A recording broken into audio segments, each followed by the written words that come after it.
कि माता महिषी ऋषि के श्राप से पहले एक बहुत ही सुंदर गंधर्व कन्या थी। सुंदरता में वो अप्सराओं को भी मात देती थी। एक बार वो गंधर्व कन्या अपने कुछ सहेलियों के साथ एक तालाब में एक दूसरे पर पानी उछालते हुए अटखेलियां कर रही थी। तभी उस गंधर्व कन्या की नजर एक ऋषि पर पड़ी जो वहीं तालाब के किनारे ध्यान मुद्रा में बैठकर तपस्या कर रहे थे। गंधर्व कन्या के मन में कुछ शरारत सूझी। वो चुपके से ऋषि के पास गई और वहां जानबूझकर कीचड़ युक्त पानी को उछाल उछाल कर अपनी सहेलियों के साथ अटखेलियां करने लगी। उसका उछाला हुआ पानी ऋषि के ऊपर गिरने लगा, जिससे ऋषि का ध्यान भंग हो गया। ऋषि गंधर्व कन्या के इस हरकत से क्रोधित हो उठे।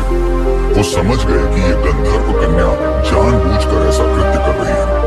उन्होंने उस गंधर्व कन्या को श्राप दे दिया कि ऐ गंधर्व कन्या, तुम अकारण ही इस तालाब में अटखेलियां कर करके पूरे पानी को कीचड़ युक्त कर दिया। ऐसा कृत्य तो भैंस करती है। तुम्हारे इस कृत्य से मेरा पूरा शरीर कीचड़ युक्त हो गया, जिससे मेरा तपस्या भंग हो गया है। जा, आज से तू भैंस हो जा। तुझे भैंस के जैसा काया प्राप्त हो। गंधर्व कन्या हाथ जोड़कर ऋषि से क्षमा मांगने लगी और अपना श्राप वापस लेने के लिए गिड़गिड़ाने लगी। ऋषि को उस गंधर्व कन्या पर दया आ गई।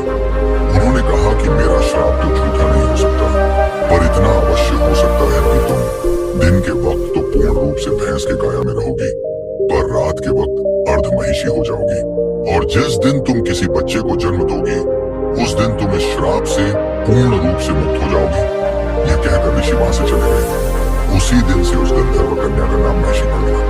वो गंधर्व कन्या तुरंत महिषी यानी कि भैंस बन गई। दिन के वक्त वो भैंस बनी रहती थी और रात होते ही अर्ध महिषी यानी कि आधा नारी और आधा भैंस बन रहती थी। एक बार असुरों का राजा रंभ रात के समय जंगल में घूम रहा था। तभी उसने महिषी को देखा। महिषी अर्ध नारी और अर्ध भैंस रूप में थी। महिषी को देखकर रंभ आश्चर्यचकित रह गया। उसने महिषी से पूछा कि तुम कौन हो और तुम्हारा आधा शरीर इतनी सुंदर नारी का और आधा शरीर भैंस का क्यों है? महिषी ने पूरी कहानी रंभ को सुना दिया। रंभ को उससे प्रेम हो गया और उसने उससे विवाह कर लिया। उन दोनों के मिलन से महिषी गर्भवती हो गई।